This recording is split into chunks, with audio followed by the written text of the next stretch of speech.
আসসালামু আলাইকুম, সবাইকে শুভেচ্ছা জানাচ্ছি।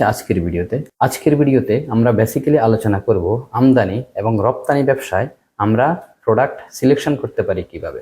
দেখুন, যে কোনো বিজনেসের জন্যই প্রোডাক্টটা সিলেকশন করা খুবই খুবই গুরুত্বপূর্ণ। বাট সেটা যদি আমদানি এবং রপ্তানি ব্যবসা হয়, সেক্ষেত্রে আমাদেরকে আরো বেশি কেয়ারফুল হতে হবে। তাই আজকের ভিডিওতে আমরা বেসিক্যালি বোঝার চেষ্টা করব আমদানি এবং রপ্তানি করার জন্য কোন কোন ক্রাইটেরিয়া বা কোন কোন প্যারামিটারকে সামনে রেখে আমরা প্রোডাক্ট সিলেকশন করব।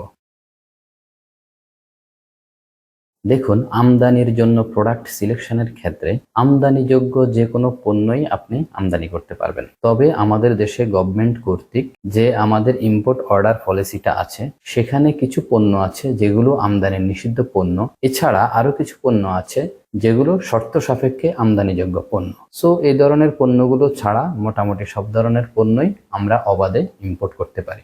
তবে আমদানির ক্ষেত্রে অবশ্যই আমাদের কিছু বিষয় খেয়াল রাখতে হবে। মাঝে মাঝে এমন হয় যে আপনি দেখবেন আপনার আশেপাশে কেউ একজন আছেন যিনি কোনো একটা প্রোডাক্ট ইম্পোর্ট করে খুব ভালো করছেন। আপনি হয়তো চিন্তা করলেন যে উনি ভালো করছে, আপনিও ইম্পোর্ট করলে হয়তো ভালো করতে পারবেন। বাট এইভাবে হুজুগে সিদ্ধান্ত নেওয়া অথবা আবেগী হয়ে সিদ্ধান্ত নেওয়াটা একেবারেই চরম বোকামি হবে। কারণ দেখুন, যে লোকটা ওই প্রোডাক্টটা ইম্পোর্ট করছে এবং দীর্ঘদিন থেকে ব্যবসা করছে, উনি কিন্তু একটা সার্টেন টাইম এই প্রোডাক্টের পিছনে সময় দিয়েছেন। ওনার একটা কাস্টমার কমিউনিটি তৈরি হয়ে গিয়েছে, ওনার একটা বিজনেস নেটওয়ার্ক তৈরি হয়ে গিয়েছে, ভালো কিছু সোর্স উনি তৈরি করেছেন। সো ওনার ক্ষেত্রে এই প্রোডাক্টটা ইম্পোর্ট করে বিক্রি করা অথবা খুব তাড়াতাড়ি এখান থেকে প্রফিট জেনারেট করা সম্ভব। বাট আপনি যদি ওনাকে দেখে কপি করে মার্কেটে আসেন, সেক্ষেত্রে কিন্তু আপনি এটা করতে পারবেন না। ডিউ টু দিস আপনাকে প্রথমেই ওনার সাথে কম্পিট করতে হবে। তাছাড়া সেটা যদি একই মার্কেটে হয়, একই প্রোডাক্টে হয়, সেক্ষেত্রে আপনার জন্য এটা ওভারকাম করা আরো বেশি চ্যালেঞ্জিং হয়ে যাবে। তাই কাউকে দেখে কোনো প্রোডাক্ট কপি করে সেই প্রোডাক্ট নিয়ে মার্কেটে নামতে যাবেন না। আশা করি এই ব্যাপারটা আপনি বুঝতে পেরেছেন। এক্ষেত্রে আমি বলবো, আপনি যদি একেবারেই নতুন হন, সেক্ষেত্রে আপনার উচিত হবে মার্কেটটাকে আগে ভালোভাবে অবজার্ভ করা, যে আপনার মার্কেটে কোন ধরনের প্রোডাক্টগুলোর চাহিদা আছে বাট মার্কেটে সাপ্লাই কম, অথবা এমন কিছু প্রোডাক্ট আছে যেটা মার্কেটে নেই বাট আপনি চিন্তা করতেছেন যে আমি যদি এই প্রোডাক্টটা মার্কেটে নিয়ে আসি, সেক্ষেত্রে সেল হওয়ার সম্ভাবনা আছে অথবা সেল করতে পারবেন। এই ধরনের প্রোডাক্ট আপনাকে সার্চিং করতে হবে। তারপর বলবো এক্সিস্টিং প্রোডাক্টের ক্ষেত্রে এমন অনেকেই আছেন যারা দেখা যায় কোনো একটা প্রোডাক্ট লোকাল মার্কেটে দীর্ঘদিন থেকে কাজ করছেন, তার একটা কনজিউমার কমিউনিটি তৈরি হয়ে গিয়েছে, তিনি হয়তো লোকাল মার্কেটে অনেকদিন থেকে সেল দিচ্ছেন এই প্রোডাক্টটা, লোকাল থেকে সোর্সিং করছেন অথবা কোনো হোলসেল মার্কেট থেকে সোর্সিং করছেন। এই ধরনের যারা আছেন তাদের ক্ষেত্রে সুবিধা হলো যে আপনার অলরেডি মার্কেট তৈরি করা আছে, আপনার কাস্টমার কমিউনিটি তৈরি করা আছে, আপনার নেটওয়ার্ক তৈরি করা আছে। এখন আপনি হয়তো লার্জ স্কেলে সেল করতে চাচ্ছেন, আপনার সেল ভলিউমটা বাড়াতে চাচ্ছেন। সেক্ষেত্রে হয়তো আপনি যদি বাল্ক প্রোডাক্ট নিয়ে কাজ করতে চান, আপনার এই ধরনের প্রোডাক্টটাই ইম্পোর্ট করা উচিত। কারণ আপনি যখন বাল্ক ভলিউমে এই প্রোডাক্টটা ইম্পোর্ট করবেন, সেক্ষেত্রে আপনার প্রাইসিংটাও অনেক কমে আসবে, প্লাস লোকাল মার্কেটে আপনার প্রফিট রেশিওটাও বেড়ে যাবে। তাই বলবো, আপনার যদি এক্সিস্টিং কোনো প্রোডাক্ট থাকে, যে প্রোডাক্টটা নিয়ে আপনি দীর্ঘদিন থেকে কাজ করছেন, সর্বপ্রথম বলবো এই ধরনের প্রোডাক্টই ট্রাই করেন যারা অলরেডি মার্কেটে আছেন। আর যারা নতুন, তারা তো নতুন প্রোডাক্ট অবজার্ভ করবেন যে আপনি কোন ধরনের প্রোডাক্ট নিয়ে মার্কেটে ঢুকতে পারেন। তারপর বলবো এফএমসিজি আইটেমসের কথা। অনেকে আছেন যারা প্রথমেই এফএমসিজি আইটেম নিয়ে ট্রাই করেন। দেখুন, এই ধরনের আইটেমের হয় কি, আসলে এই ধরনের আইটেম তো অলরেডি মার্কেটে এস্টাবলিশ, অনেকগুলো ব্র্যান্ড মার্কেটে এস্টাবলিশ। সো আপনি যদি নতুন ব্র্যান্ড নিয়ে আসেন, আপনাকে আসলে অনেক বেশি স্ট্রাগল করতে হবে, অনেক বেশি চ্যালেঞ্জ মোকাবেলা করতে হবে প্রোডাক্টটাকে এস্টাবলিশ করার জন্য। তাই এফএমসিজি যেসব প্রোডাক্ট আছে, এই ধরনের প্রোডাক্ট নিয়ে কাজ করার জন্য অবশ্যই সাবধানতা অবলম্বন করতে হবে। কারণ এফএমসিজি মার্কেটটা অলরেডি রেড ওশেন মার্কেট হয়ে গেছে, এটা কিন্তু ব্লু ওশেন এখন আর নেই।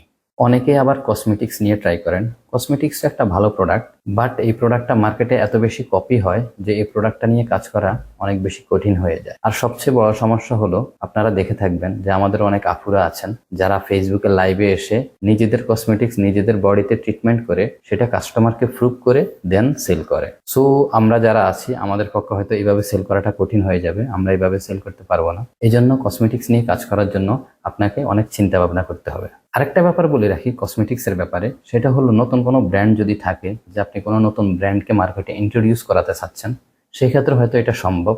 বাট সেটার জন্য আপনাকে অনেক বেশি জানাশোনা এবং অনেক বেশি ইনফরমেশন কালেক্ট করতে হবে, যে মার্কেটে ওই ব্র্যান্ডের চাহিদাটা কেমন হতে পারে, অথবা মার্কেটের যেসব এক্সিস্টিং ব্র্যান্ড আছে তাদের সাথে আপনি ওই ব্র্যান্ডটা নিয়ে বিট করতে পারবেন কিনা। সো এই ব্যাপারগুলো আপনাকে অবশ্যই আগে অ্যানালাইসিস করতে হবে, মার্কেট ফিজিবিলিটি করতে হবে, দেন আপনাকে মাঠে নামতে হবে।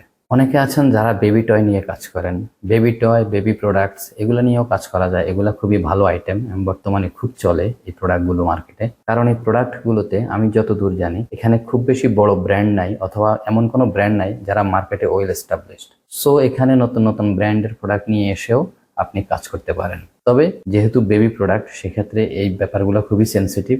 এই জন্য এখানে আসলে ভালো ব্র্যান্ডের বিকল্প নেই। যদি আপনি ভালো ব্র্যান্ডের প্রোডাক্ট না আনতে পারেন, সেক্ষেত্রে কিন্তু প্রবলেম হবে। তাই এই ব্যাপারগুলো মাথায় রাখবেন। তবে বেবি টয় যেটা আছে সেটা নিয়ে কাজ করতে পারবেন, সেক্ষেত্রে প্রবলেম নাই। চাইনিজ হিউজ পরিমাণ ব্র্যান্ড বাংলাদেশে অলরেডি আছে, সো আপনি এগুলো নিয়ে কাজ করতে পারেন, এটাতে বড় কোনো প্রবলেম হবে না। দেন আমরা বলতে পারি ইলেকট্রনিক্স আইটেমসের কথা। এখন দেখবেন বাজারে নতুন নতুন ইলেকট্রনিক্স গ্যাজেট আসছে। সো ইলেকট্রনিক্স আইটেমস গুলো নিয়ে আপনারা কাজ করতে পারেন, কারণ এখানেও কম্পিটিশন আছে। বাট যেহেতু বিভিন্ন টাইপের প্রোডাক্ট আছে মার্কেটে, সো এই প্রোডাক্টটা নিয়েও কাজ করা যাবে সহজে। আর যেহেতু এই ধরনের প্রোডাক্টগুলো র্যাপিডলি চেঞ্জ হচ্ছে, কোনো একটা ইলেকট্রনিক্স নতুন গ্যাজেট মার্কেটে নামলো, 6 মাস 1 বছর যাওয়ার পরে দেখা যায় আবার নতুন আরেকটা প্রোডাক্ট চলে আসছে। সো এখানে কিন্তু প্রোডাক্টের ভ্যারিয়েশন আছে, এই ধরনের প্রোডাক্ট নিয়েও কিন্তু কাজ করা যাবে। অনেকেই আছেন যারা আবার পেরিশেবল আইটেম নিয়ে ট্রাই করেন, পচনশীল যেসব প্রোডাক্ট আছে, লাইক আপনার কৃষি প্রোডাক্ট, আবার অনেক ধরনের ফ্রুটস আছে যেগুলো পেরিশেবল আইটেম। সো এগুলার ব্যাপারে আসলে আপনার আগে থেকে একটু সচেতন থাকতে হবে যে এই প্রোডাক্টগুলোর যে শিপমেন্ট টাইম, অথবা যে সময় আপনি হাতে পাবেন, অথবা যেই কন্ডিশনে হাতে পাবেন সেখান থেকে আপনি সেল করতে পারবেন কিনা, প্রোডাক্টের কোয়ালিটি ঠিক থাকবে কিনা, এই ব্যাপারগুলো আগে নিশ্চিত হয়ে তারপর কাজ করা শুরু করবেন। তাই আমি বলবো যারা পেরিশেবল আইটেম নিয়ে কাজ করবেন তারা এসব ব্যাপারে আরো বেশি সচেতন থাকবেন।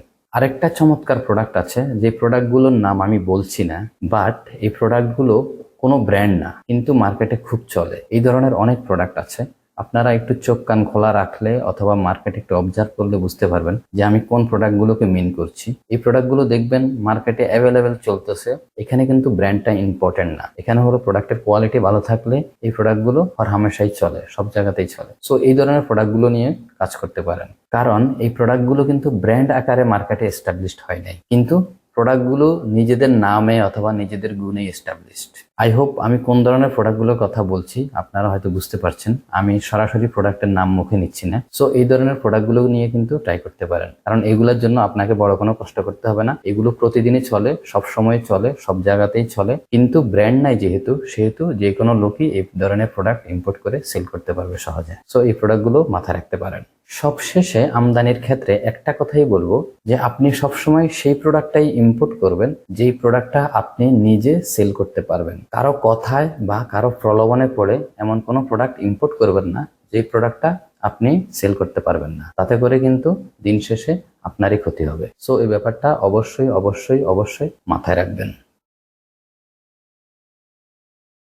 দেখুন, রপ্তানির ক্ষেত্রে রপ্তানিযোগ্য যে কোনো প্রোডাক্টই আপনি এক্সপোর্ট করতে পারেন। শুধুমাত্র আমাদের এক্সপোর্ট পলিসিতে যেসব পণ্যগুলো রপ্তানি নিষিদ্ধ অথবা শর্ত সাপেক্ষে রপ্তানিযোগ্য, এই ধরনের প্রোডাক্ট ব্যতীত আর যে কোনো প্রোডাক্টই আপনি চাইলে এক্সপোর্ট করতে পারবেন। এক্সপোর্ট করার ক্ষেত্রে আমাদের সব সময় যে ব্যাপারটা মাথায় রাখতে হবে সেটা হলো প্রোডাক্টের কোয়ালিটি এনশিওর করা। দেখুন, আপনি যদি কোনো কারণে প্রোডাক্টের কোয়ালিটি এনশিওর করতে না পারেন অথবা ওয়ার্ল্ড স্ট্যান্ডার্ড না করতে পারেন, সেক্ষেত্রে প্রবলেম হবে কি, আপনি হয়তো প্রথমবার এক্সপোর্ট করে দিলেন, বাট এখানে দুইটা প্রবলেম আছে। এক হলো আপনার বায়ার যদি ওই প্রোডাক্টটা পছন্দ না করে, সে হয়তো আপনাকে ফেরত দিতে পারে, এটা একটা প্রবলেম আপনার জন্য। সেকেন্ড আরেকটা প্রবলেম হবে, সেটা হলো বায়ারের কাছে একটা মেসেজ যাবে যে এই মার্কেট থেকে এই প্রোডাক্টটা ইম্পোর্ট করা যাবে না, কারণ এই মার্কেটে এই প্রোডাক্টটার কোয়ালিটি ভালো না। যার ফলে হবে কি, আপনি নিজে তো নিজের ক্ষতি করলেন, আপনি অন্যদেরও ক্ষতি করলেন, কারণ অন্যরা যদি এই প্রোডাক্টের ভালো কোয়ালিটিও এনশিওর করতে পারে, সেক্ষেত্রেও কিন্তু বায়ার ট্রাস্টিং এর ব্যাপারটা কিন্তু আর থাকছে না। সো সবসময় আমি এই কথাটাই বলি যে আপনি যে প্রোডাক্টই এক্সপোর্ট করেন না কেন, প্রোডাক্টের কোয়ালিটিটা অবশ্যই নিশ্চিত করবেন, কারণ ওয়ার্ল্ড মার্কেটে আমাদের অলরেডি অনেক বদনাম আছে যে আমাদের দেশের প্রোডাক্টের কোয়ালিটি ভালো না। তাই সবসময় এই ব্যাপারটা মাথায় রাখবেন যে আপনি অল্প পরিমাণে এক্সপোর্ট করেন, বাট কোয়ালিটিটা এনশিওর করবেন।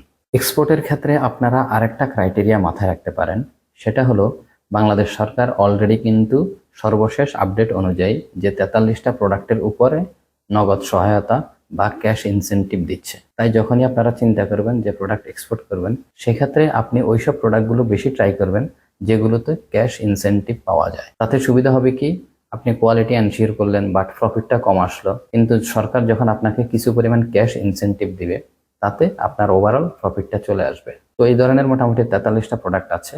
সো প্রোডাক্টগুলোর নাম আমি এই মুহূর্তে বলছি না, কারণ ভিডিওটা অনেক দীর্ঘ হয়ে যাবে। এখানে আমাদের পোশাক শিল্পের অনেক প্রোডাক্ট আছে, দেন হলো আমাদের অ্যাগ্রো রিলেটেড অনেক প্রোডাক্ট আছে, তারপরে আমাদের লেদার প্রোডাক্ট আছে, জুট প্রোডাক্ট আছে, সিরামিকের আইটেম আছে। এই ধরনের অনেক প্রোডাক্টই আছে যেগুলো সরকার ক্যাশ ইনসেনটিভ দিচ্ছে। এই ধরনের প্রোডাক্টে ইনসেনটিভের পরিমাণ হলো সর্বনিম্ন 1% থেকে সর্বোচ্চ 20%। প্রোডাক্ট ওয়াইজ কোনো একটা প্রোডাক্টে যদি দেখা যায় যে 10% ইনসেনটিভ আছে, মানে আপনি 100 টাকার প্রোডাক্ট এক্সপোর্ট করলে সরকার আপনাকে আরো 10 টাকা ক্যাশ ইনসেনটিভ হিসেবে দিবে। সো আপনি যখন এক্সপোর্টের জন্য প্রোডাক্ট বাস্কেট তৈরি করবেন, আপনি চেষ্টা করবেন 2-3টা এমন প্রোডাক্ট রাখার জন্য যেগুলোতে ক্যাশ ইনসেনটিভ আছে। তাতে করে আপনার বিজনেস করাটা সহজ হয়ে যাবে। আশা করি বুঝতে পারছেন ব্যাপারটা।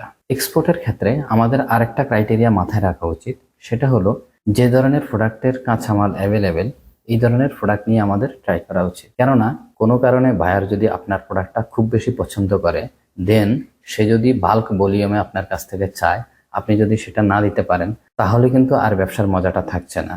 আপনিও বায়ার হারাবেন, প্লাস আপনার একটা সাস্টেনেবল বিজনেস নষ্ট হয়ে যাবে। তাই সবসময় ট্রাই করবেন এমন ধরনের প্রোডাক্ট আপনার চুজ করতে, যেই প্রোডাক্টগুলো হঠাৎ করে যদি কোয়ান্টিটি বেড়ে যায়, অথবা বায়ার যদি হঠাৎ করে আপনাকে একটা বাল্ক কোয়ান্টিটি অর্ডার করে, আপনি যেন সেটা কনজিউম করতে পারেন। সো এই ব্যাপারটা মাথায় রাখবেন। কারণ হলো বাল্ক কোয়ান্টিটি সেল করা ছাড়া আপনি ভালো প্রফিট করতে পারবেন না। তাই অবশ্যই আপনাকে সেই ধরনের প্রোডাক্ট নির্বাচন করা উচিত যে প্রোডাক্টগুলোর কোয়ান্টিটি খুব দ্রুত বেড়ে গেলেও আপনি সেটা কন্টিনিউ সাপ্লাই দিতে পারবেন। আশা করি বুঝতে পারছেন ব্যাপারটা। এক্ষেত্রে আমি বলবো আপনারা আমাদের জুট প্রোডাক্ট, লেদার প্রোডাক্ট, বিভিন্ন ধরনের হ্যান্ডিক্রাফট, এগুলোকে আপনারা চুজ করতে পারেন। কারণ এই ধরনের প্রোডাক্টে আমাদের সবচেয়ে বড় বেনিফিট হচ্ছে এই প্রোডাক্টগুলো তৈরিতে আমাদের কাঁচামাল ইম্পোর্ট করতে হয় না। যেহেতু আমরা এই কাঁচামালগুলো লোকালি অনেক বেশি পাই, তাই আমাদের বাল্ক কোয়ান্টিটি সেল করা সম্ভব। তাছাড়া আপনারা জানেন জুট আমাদের একটা সিগনেচার প্রোডাক্ট। সো এই প্রোডাক্টটাকে যদি আমরা ওয়ার্ল্ড মার্কেটে ব্র্যান্ডিং করতে পারি, সেটা আমাদের জন্য অনেক অনেক বেটার হবে। তাছাড়া পৃথিবী এখন দূষণের ব্যাপারে অনেক বেশি অ্যাওয়ার। সো এই সময়টাতে আমরা কিন্তু জুট নিয়ে কাজ করতে পারি। এছাড়া লেদারের কথা বলবো, ওয়ার্ল্ড মার্কেটে লেদারের অনেক চাহিদা আছে। এছাড়া আমরা তো প্রচুর পরিমাণে লেদার প্রতি বছর একবার করে প্রোডাকশন দিয়েই থাকি। সো লেদারের কাঁচামালটাও আমাদের জন্য সহজলভ্য, আমরা খুব সহজে পাবো। এই ধরনের প্রোডাক্টগুলোই বেসিক্যালি ট্রাই করার চেষ্টা করবেন। এছাড়াও নতুন নতুন প্রোডাক্ট নিয়ে নতুন নতুন মার্কেটে কাজ করতে পারাটা অনেক বেশি গৌরবের। আপনারা জানেন আমাদের দেশ থেকে এমন কিছু প্রোডাক্ট এক্সপোর্ট হয় যেগুলো সাধারণ মানুষ খুব কমই জানে। এই ধরনের অনেক হিডেন প্রোডাক্ট আছে যে প্রোডাক্টগুলো মোটামুটিভাবে ওয়ার্ল্ড মার্কেটে চলতেছে, বাট আমাদের দেশ থেকেও এক্সপোর্ট হচ্ছে, কিন্তু ম্যাস পিপল এই প্রোডাক্টগুলো সম্পর্কে জানে না। সো আপনারা এই প্রোডাক্টগুলো নিয়েও ট্রাই করতে পারেন। তো সবশেষে একটা কথাই বলবো, সেটা হলো ব্যবসা আমদানি হোক কিংবা রপ্তানি, প্রোডাক্ট সিলেকশনের ক্ষেত্রে ব্রেন স্ট্রমিংটা কিন্তু আপনাকেই করতে হবে। আমি জাস্ট কিছু ক্লু আর কিছু ক্রাইটেরিয়া দেওয়ার চেষ্টা করেছি যাতে করে কাজটা আপনাদের জন্য সহজ হয়।